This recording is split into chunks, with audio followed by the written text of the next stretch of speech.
The street was empty, quiet in a way that made the air feel heavy. Lamps flickered as if tired of holding their light. I approached the old house at the end of the lane. It stood silent, yet it seemed to breathe with the night. Windows were dark, but I felt eyes watching from within. The wooden gate creaked as I pushed it open. The garden was overgrown, wild with shadows stretching unnaturally. Every step on the stone path echoed like a warning. The door was slightly ajar, inviting and threatening at once. I reached out, fingers trembling, and pushed it open. The house smelled of dust, old wood, and something sour beneath it. The hallway was narrow, walls lined with faded wallpaper peeling like skin. A cold draft whispered past me, carrying a faint voice. I could not understand the words, yet the tone pressed against my chest. Upstairs, a clock ticked, though the hands pointed to midnight. A sudden thump made me freeze, heart hammering against ribs. Shadows shifted along the walls, though no light moved. I moved closer to the staircase, each step groaning under my weight. A cold hand seemed to brush my shoulder, yet the air was empty. The floorboards beneath me whispered secrets in creaks and sighs. I entered the living room, expecting emptiness, but found a rocking chair moving slowly. It rocked back and forth, though no one sat in it. I stepped closer, noticing the faint reflection in the fireplace glass. It was not my own face, yet I could not look away. The temperature dropped sharply, my breath visible in puffs. A low hum began, resonating through walls and floor. The furniture shifted imperceptibly, like the house was stretching awake. Doors opened and closed by themselves, each slam louder than the last. I backed toward the hallway, but the walls seemed to elongate, shifting subtly. A whisper rose, barely audible, yet clear in intent. It spoke my name, softly, tenderly, yet with menace. I felt the floor tilt beneath me, and the house seemed to pulse with life. I ran toward the exit, but the front door was no longer where it had been. Windows showed not the street, but endless darkness, deep and suffocating. From the attic came a rhythmic tapping, like someone counting heartbeats. The sound grew louder, faster, synchronized with my own racing pulse. A shadow slipped across the wall, separate from the others, with its own intent. I stumbled back, hand hitting a wall, only to find it soft, almost breathing. The house had woken fully now, aware of my presence. The humming became a chant, filling the air, vibrating my bones. Light flickered inside chandeliers that had not been lit before. The mirrors reflected not the room, but other rooms, endless corridors filled with darkness. I realized I could not tell which way led outside. Every step I took returned me to the center of the house. From behind, a voice breathed close to my ear, cold and deliberate.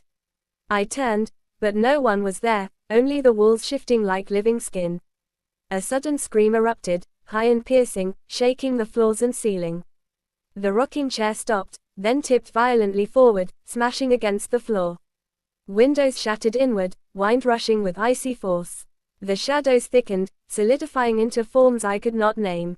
A hand grabbed my wrist, firm, pulling me toward the staircase. The air smelled of smoke and old earth, of places no one should enter. The attic door creaked open fully, a void beyond, calling me upward. I felt the house's pulse against my chest, matching my own heartbeat. The walls groaned in unison, a deep, mournful sound. I hesitated, knowing the step I took next would change everything. A cold whisper promised revelation, danger, and something I could not yet understand. The stairs began to stretch before me, rising impossibly, twisting into darkness. I stepped forward, drawn as if by gravity stronger than reason. The house breathed around me, alive, aware, waiting. I climbed the stairs slowly, each step trembling under my weight. The darkness above was not empty, it pulsed with faint, erratic glows. A low, rumbling sound vibrated through the wood beneath me. The higher I climbed, the heavier the air became, as if thickened by unseen hands. My fingers traced the railing, slick with moisture that felt alive. The humming grew into a chorus, voices layered, speaking words I could not understand. A sudden cold struck my face, like icy fingers pressing into my cheeks. The walls were no longer walls, but shifting shapes, stretching and bending as I moved. The paintings along the hallway twisted, faces bending into grotesque expressions. One of them, A woman with eyes too wide blinked as I passed. I stumbled, catching myself on a wall that seemed to pulse like a heartbeat. From above, a faint light flickered, revealing a landing I had not seen before. The air smelled of wet stone and burning candles, mingled with something sweet and rotting. I stepped onto the landing, and the floor groaned as though protesting my presence. A door stood before me, ancient and heavy, carved with symbols that wreathed under the dim light. It opened slowly, on its own, revealing a room bathed in a pale, silvery glow. Shadows pulled in corners, shifting like liquid, forming shapes too terrible to name. In the center of the room was a mirror, tall, framed in black twisted wood. It reflected the room perfectly, yet something was off. My reflection moved independently, smiling when I did not. A cold whisper hissed from behind the mirror. I could feel its presence, crawling along my spine, heavy and deliberate. I reached toward the glass, compelled by a force I could not resist. The surface rippled like water beneath my touch. I heard a soft sigh, like someone exhaling after a long wait. A hand reached out from the mirror, translucent but solid. I pulled back, stumbling, but the room had changed. The door behind me vanished, replaced by endless darkness. The mirror pulsed, and my reflection stepped forward, crossing the boundary into the room. I froze, unable to breathe, as it smiled with my face yet eyes foreign and knowing. The shadows around me thickened, solidifying into figures of men and women, faceless, whispering in unison. They reached for me, moving silently, gliding just above the floor. The mirror reflected not only me but the entire house, alive and hungry. A sudden gust slammed through the room, extinguishing the light. I was plunged into darkness, hearing only the whispers and the pulse of the house. A voice called my name, low and commanding, echoing through every wall. I ran blindly, hands brushing walls that shifted and twisted like living creatures. Floorboards bent under me, lifting me higher, then dropping me as though the house had its own rhythm. From somewhere above, a door slammed, shaking the ceiling. The air grew colder, almost solid, pressing against my lungs. I could hear footsteps behind me, soft but relentless, matching my own pace. The whispers became laughter, high-pitched, echoing off walls that should not exist. I reached another staircase, spiraling impossibly upward, narrower with every step. My fingers scraped the railing, wet with condensation that smelled like iron and decay. At the top, a corridor stretched infinitely, lined with doors, all opening and closing in sequence. I opened one door and found a bedroom frozen in time, toys scattered, dust thick. A doll on the bed turned its head to watch me, eyes glinting unnaturally. I closed the door, only to find another door in the same spot, leading to a different room entirely. The house had trapped me in a maze of rooms, corridors, and shadows. I could hear the walls breathing, in sync with my own panicked heart. A whisper floated by my ear, promising answers if I followed it. I ran, following the sound, though the path twisted and turned impossibly. Doors opened to ceilings that stretched miles, floors that fell endlessly. A chandelier above swung violently, casting flickering light across walls that seemed to move. I felt the house pressing closer, alive, sentient, aware of every move I made. The air thickened, making it harder to move, each step heavier than the last. I reached another landing, and at the center stood a chair, old, worn, rocking slowly. The chair faced the mirror at the end of the hall. I approached cautiously, the air around me vibrating with a low hum. A shadow detached itself from the mirror, gliding toward me silently. It stopped inches from my face, cold and dense, smelling of wet earth and smoke. I could feel the weight of countless eyes on me, pressing from every corner. The chair stopped rocking, and the mirror pulsed violently. I knew then that the house was awake, fully alive, and I was trapped in its gaze. From the mirror, my reflection smiled cruelly, stepping closer with each heartbeat. The shadows converged, surrounding me, whispering secrets of the house, of past lives lost within its walls. I could feel the house expanding, stretching beyond reality, swallowing light, sound, and sense. The floor beneath me quaked, and the walls groaned, breathing deeply. A scream escaped my throat, echoing, multiplying, filling every space. The mirror flickered, and for a moment, I saw the outside world. Then it vanished, replaced by darkness, the house alive around me, waiting, hungry, patient. A cold hand gripped my shoulder, firm, unyielding, pulling me toward the mirror. I tried to resist, but the house pulsed stronger, synchronizing with my terror. The shadows merged with the mirror, becoming a doorway into the unknown.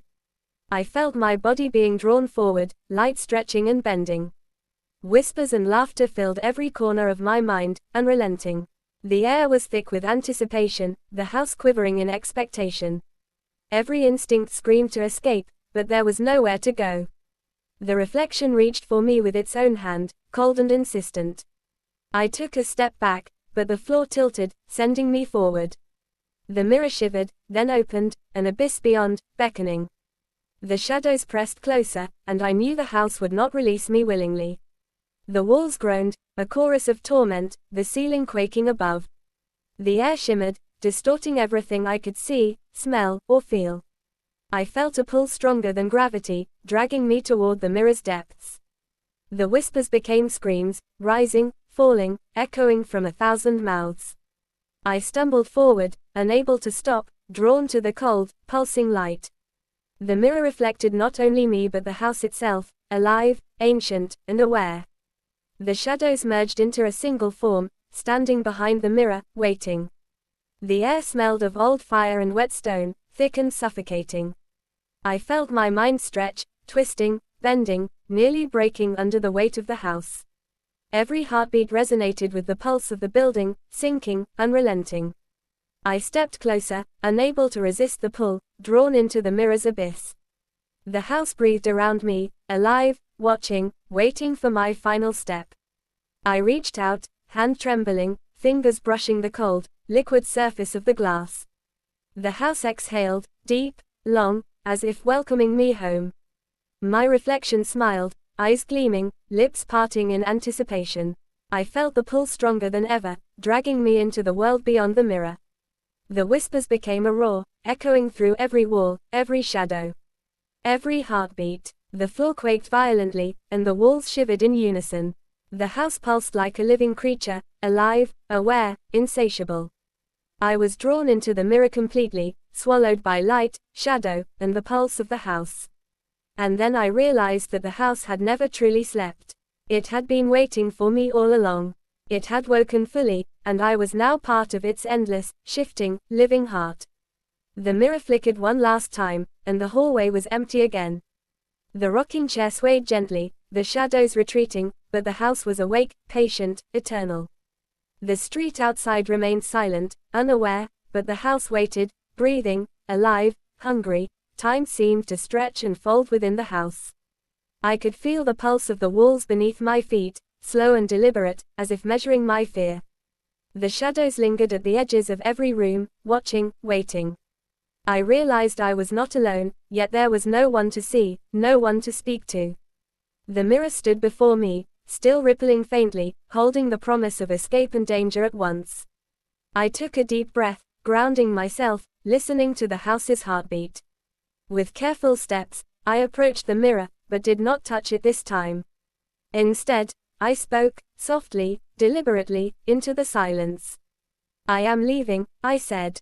The words felt absurd, almost powerless, yet I repeated them with conviction.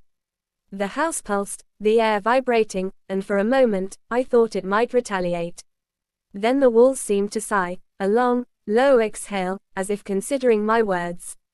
The shadows trembled at the edges of the room, then slowly receded, dissolving into darkness. The mirror's surface shimmered, no longer threatening, reflecting only my own image. I stepped backward, toward the staircase I had climbed, noticing it solid and stable now. The humming faded to silence, and the oppressive weight in the air lifted slightly. The rocking chair sat still, the faint glow of the attic light dimming. The house seemed quieter now, almost patient, like a great creature satisfied with my choice. I descended the stairs slowly, each step echoing, yet the echo was calm, not hostile. The front door appeared ahead, solid and familiar, framed by the night outside. I reached it, hand trembling, and pushed it open. Cold night air rushed in, carrying the scent of wet earth and distant rain. I stepped outside, and the house loomed behind me, silent and still.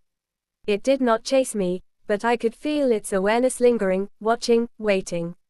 The street remained empty, lamps flickering softly, indifferent to the house's secret life. I did not look back, though I knew it could see me if it wished. With each step away, the pulsing weight in my chest eased, though a faint echo remained, like a heartbeat in the distance. I walked until the house was behind trees and shadows, a silhouette against the dark sky. And though I had escaped its walls, its presence lingered in my mind, in the quiet spaces between thoughts, in the way shadows stretched in unfamiliar corners. The house had woken that night, and it had let me go, but I understood something essential: it never truly slept, and neither would the memory of it. I moved on, carrying the echo of the house, alive in silence, patient, eternal. Even when dawn came, pale and fragile, the house waited, breathing softly, dreaming of midnight, of the next visitor, of the next heartbeat to follow into its shadowed halls. And somewhere in its walls, I could still hear it whispering my name, gentle and knowing, a reminder that some places are alive, and some houses never let go.